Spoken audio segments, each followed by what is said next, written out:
తిరిగి వార్తలకు స్వాగతం.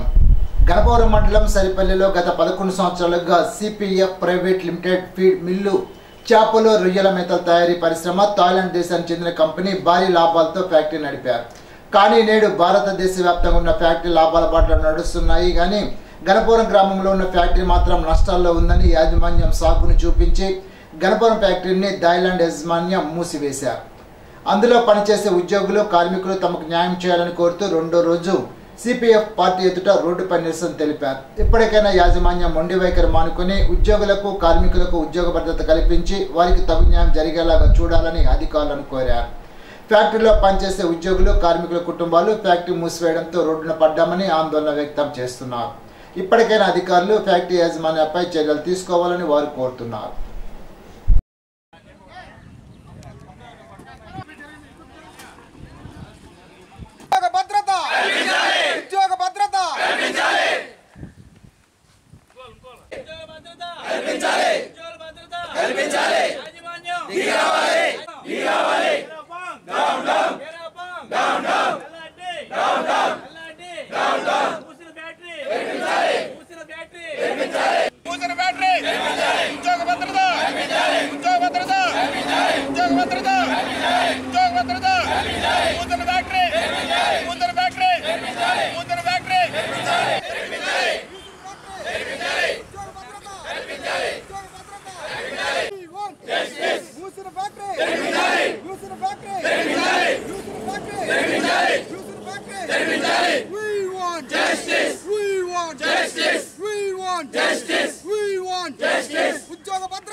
నా పేరు పైడి నాయుడు, విజయనగరం జిల్లా. అలాగే ఇక్కడ సిపిఎఫ్ ఫ్యాక్టరీలో ప్రొడక్షన్ డిపార్ట్మెంట్లో పనిచేస్తున్నాను. నేను 11 ఏళ్ళుగా ఇక్కడ పనిచేస్తున్నాను. అయితే కంపెనీ ఏం చెప్పిందంటే ఒక సంవత్సరంన్నర పాటు మాతో హమాలీ పనులన్నీ చేయించుకొని గత 20 రోజుల ముందు మిమ్మల్ని తీసేస్తున్నాం, అదిగో ఇదిగో అని చెప్పేసి మాతో అన్ని పనులు చేసుకొని ఫ్యాక్టరీ మళ్ళీ తిరిగి రన్ చేస్తాం అని చెప్పి మాతో హమాలీ పనులన్నీ చేయించుకొని ఇప్పుడు యాజమాన్యం ఒకసారిగా మమ్మల్ని రోడ్డుపై పడేసి ఇక్కడ 70 మంది కుటుంబాలే కాకుండా పరోక్షంగా మరొక 500 కుటుంబాలు కూడా రోడ్డు మీద పడేసి ఇక్కడ ఉన్న కార్మికులందరికీ అన్యాయం చేసింది.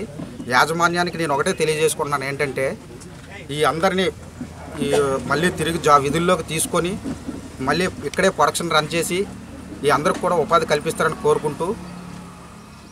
కోరుకుంటున్నాను. అలాగే ఇక్కడ ఎంఎన్సీ గ్రూప్ ఉంది, ఇక్కడ ఒకటే కాకుండా అక్కడ వైజాగ్, రాజమండ్రి ఫీడ్ మిల్స్ కూడా ఉన్నాయి.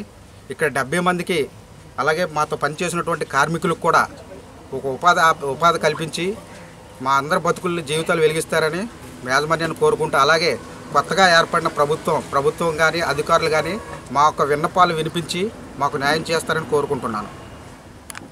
నా పేరు సంకేష్ బాబు. నేను CPF India private limited Ganapavaram Saripalli గ్రామంలో ఉన్న పశ్చిమ గోదావరి జిల్లా ఉన్న ఫ్యాక్టరీలో పనిచేస్తున్నాను. మాకు ఒక సంవత్సరం బట్టి ప్రొడక్షన్ ఆగిందని సాగుగా చెప్పి మాతో పనులన్నీ చేయించుకుని యాజమాన్యం అన్ని పనులు చేయించుకుని మీకు ప్రొడక్షన్ చేస్తున్నామని మమ్మల్ని కళ్ళగ కబుర్లు చెప్పి మాతో సడన్గా ఒక 20 రోజుల ముందు మిమ్మల్ని జాబులోంచి తీసేస్తున్నామని అన్యాయంగా మమ్మల్ని జాబులోంచి తీసేసి గేట్లకు తాళాలేసి మమ్మల్ని ఇక్కడ రావద్దని చెప్తున్నారు. ఈ విషయం మేము ఆల్రెడీ కలెక్టర్ గారికి, లేబర్ ఆఫీస్కి అందరికీ మేము అర్జీలు ఇచ్చుకున్నాము. యాజమాన్యం ఇప్పుడు దాకా మాతో అసలు ఏ మాట చెప్పకుండా మమ్మల్ని సంప్రదించకుండా మాతో చాలా దారుణంగా ప్రవర్తిస్తుంది. మా జీవితాలన్నీ రోడ్డున పడిపోయినాయి. మాతో పాటు మాతో పాటు చేసే అన్నమ్మలు కూడా కాంట్రాక్ట్ లేబర్స్ని కూడా ముందుగా వాళ్ళని తీసేస్తుంటే మాతో యాజమాన్యం ఏం చెప్పిందంటే రన్నింగ్ అవుతుంది, తర్వాత మళ్ళీ వాళ్ళని తీసుకుంటామని మాతో కూడా అదే చెప్పారు. ఏంటంటే అంతమంది లేబర్ని తగ్గించేస్తున్నారు, తర్వాత మా పరిస్థితి ఏంటని మేము కూడా మేనేజ్మెంట్ని, హెచ్ఆర్ వాళ్ళని అందరినీ మేము అడిగాం. మళ్ళీ ప్రొడక్షన్ అవుతుంది కదమ్మా, అప్పుడు మేము తీసుకుంటాం వాళ్ళని, ఈ లోపల మీరు కంగారు పడకండి అని మాతో హమాలీ వర్కులు, లోడింగ్ అన్లోడింగ్ వర్కులు అన్నీ చేయించుకున్నారు. మేము చదివిన డిగ్రీ అయినా మేము ఈ వర్క్లను ఎందుకు చేసామంటే ప్రొడక్షన్ మళ్ళీ అవుతుంది, కంపెనీ మళ్ళీ రన్ అవుతుంది అనే ఉద్దేశంతో మేము సంస్థ బాగుపడాలని మేము చేసుకున్నాం. ఇక్కడ మా అందరిది అగ్రికల్చర్ సంబంధించిన వ్యవసాయ ఆధారపడి సంబంధించిన కుటుంబాలే. సంస్థ బాగుంటే మేము బాగుంటాం కదా ఉద్దేశంతో ఇన్నాళ్ళలో మేము ఎంతైనా కష్టపడి చేసుకున్నాం. కరోనా టైంలో కూడా కంపెనీ ఎక్కడ ఒకరోజు కూడా ముయ్యకుండా మేము కష్టపడి పనిచేసాం. ఈరోజు మమ్మల్ని ఇంత అన్యాయంగా అక్రమంగా గేట్లు మూసేసి మమ్మల్ని రోడ్డు మీద పడేశారు. ఒకసారి మొత్తం రాష్ట్రానికి జనాలకి, సరిపల్లి జనానికి, గణపురం జనానికి, మొత్తం మండలానికి, నియోజకవర్గంలో ఎమ్మెల్యే గారికి కూడా మేము అర్థిస్తున్నాం. మాకు న్యాయం చేయండి, మళ్ళీ కంపెనీ తెరిపించండి, మా జాబులు మాకు ఇప్పించండి. ఇంకా ఇలాంటి సంస్థలు మాకు ఇంకా 5 ఉన్నాయి దేశం మొత్తం మీద. ఫీడ్ మిల్ సంబంధించి కొన్ని వేల జాబులు చేస్తున్నారు. మాకు వచ్చి మా 150 మంది లేబర్లో కలిపి మా 150 మందికి మా జాబులు ఇప్పించలేకపోతున్నారు. ఒకసారి ఆలోచించండి. ఎమ్మెల్యేగా ధర్మరాజు గారు, మీరు కొత్తగా ఎన్నికయ్యారు, మీరు మమ్మల్ని ఏదో రక్షించాలి. వీరవాసరంలోని సీతారామస్వామి దేవస్థానంలో వీరవాసరం మండల పిరమిడ్ సిస్టోరిటీ సొసైటీ ఆధ్వర్యంలో ధ్యాన శిక్షణ కార్యక్రమాన్ని నిర్వహించారు. కార్యక్రమంలో తూర్పుగోదావరి జిల్లా అంగర గ్రామానికి చెందిన సెలా పాపారావు పాల్గొని జ్ఞానబోధ చేశారు. కార్యక్రమంలో పాపారావు మాట్లాడుతూ శ్వాసకు మనసుకు ఉన్న సంబంధాన్ని వివరించి, మనసు ప్రశాంతత పొందాలంటే పత్రిజీ ప్రబోధించిన శ్వాస మీద ధ్యాస ఉంచి ధ్యానం చేయాలని అన్నారు. కార్యక్రమం మేడ్చెట్టి కృష్ణారావు, వరి విశ్వేశ్వరరావు, కె మోహన్, ఉదయ రామకృష్ణ తదితరులు పాల్గొన్నారు. నర్సాపురం పార్లమెంట్ సభ్యునిగా ఎన్నికైన భూపతిరాజు శ్రీనివాస్ వర్మకు కేంద్ర మంత్రివర్గంలో స్థానం లభించడంతో నియోజకవర్గంలోని బీజేపీ శ్రేణులు ఆనందాన్ని వ్యక్తం చేస్తున్నారు. భీమవరంలో 1967లో జన్మించిన శ్రీనివాస్ వర్మ 1991 నుంచి 95 వరకు భీమవరం బీజేపీ యువ మోర్చా అధ్యక్షునిగా పనిచేశారు. 1997 నుండి 99 వరకు పార్టీ జిల్లా కార్యదర్శిగాను, 1999 నుండి 2001 వరకు నర్సాపురం పార్లమెంట్ కన్వీనర్ గాను, 2001 నుండి 2003 వరకు పార్టీ జాతీయ కౌన్సిల్ సభ్యునిగా వ్యవహరించారు. 2009లో నర్సాపురం పార్లమెంటుకు పార్టీ తరఫున పోటీ చేశారు. 2010 నుండి 18 వరకు జిల్లా బీజేపీ అధ్యక్షునిగాను, 2020 నుండి పార్టీ రాష్ట్ర కార్యదర్శిగా పనిచేశారు. మేలో జరిగిన ఎన్నికల్లో బీజేపీ పార్టీ తరఫున ఎంపీ అభ్యర్థిగా పోటీ చేసి అఖండ విజయాన్ని సాధించారు. ఇప్పుడు తూర్పుగోదావరి జిల్లా వార్తలు.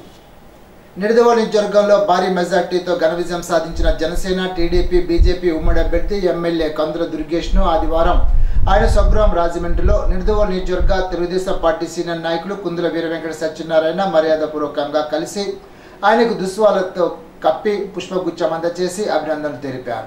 ఆయన వెంట నిడదవోలు పట్టణ మాజీ టీడీపీ అధ్యక్షుడు గూడపాటి వెంకట్రావు, తెలుగుదేశం పార్టీ పోలవరం నియోజకవర్గ అబ్జర్వర్ అనపర్తి వెంకటనారాయణ, తెలుగుదేశం పార్టీ నాయకులు, కార్యకర్తలు పలువురు పాల్గొన్నారు. తూర్పుగోదావరి జిల్లా సమస్యాత్మక గ్రామం నల్లజల్ల మండలం చోడవరంలో కూటమి శ్రేణులు భారీ పాదయాత్ర నిర్వహించారు.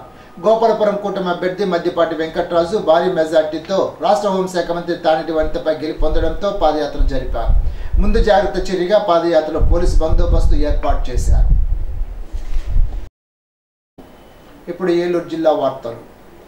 మూడోసారి ప్రధానమంత్రిగా ప్రమాణ స్వీకారం చేస్తున్న నరేంద్ర మోడీకి ప్రభుత్వానికి శుభాకాంక్షలు తెలుపుతూ మరోమారి కేంద్రంలో జాతీయవాద ప్రభుత్వం ఏర్పడిన సందర్భంగా ఏలూరు శాంతినగరంలోని జాతీయవాదులు బీజేపీ నాయకులతో కలిసి టపాసులు కాల్చి స్వీట్లు పంచిపెట్టి ఘనంగా సంబరాలు నిర్వహించారు. ఈ సందర్భంగా బీజేపీ జిల్లా ప్రధాన కార్యదర్శి నడపన దాన భాస్కర్ రావు మాట్లాడుతూ మరోమారు బీజేపీ ఆధ్వర్యంలో ఎన్డీఏ కూటమి ప్రజల అఖండ విజయం అందించడం ద్వారా ప్రపంచ విశ్వగురు స్థానానికి చేరడానికి, దేశాభివృద్ధికి, సరికొత్త నిర్ణయాలతో ముందుకు వెళ్లడానికి, సంతుష్టి బుజ్జగింపు రాజకీయాలకి చర్మగీతం పాడారని అన్నారు. జాతీయవాది జి వెంకట్రామయ్య మాట్లాడుతూ మోడీ ఓటమెరగని ప్రపంచ నాయకుడని కొనియాడారు. కార్యక్రమంలో జి వెంకట్రామయ్య, దాట్ల విజయరామరాజు, దాట్ల వెంకటరామచంద్రరాజు, మహేశ్వరరావు తదితరులు పాల్గొన్నారు. ఈనాటి బంగారు మాట. మన లోపల శత్రువు లేనంత వరకు బయట శత్రువు మనల్ని భయపెట్టలేడు. గౌతమ బుద్ధుడు. ఈ వార్త ఇంతటితో సమాప్తం. తిరిగి విజన్స్ లో కలుసుకుందాం. అంతవరకు సెలవు. నమస్కారం.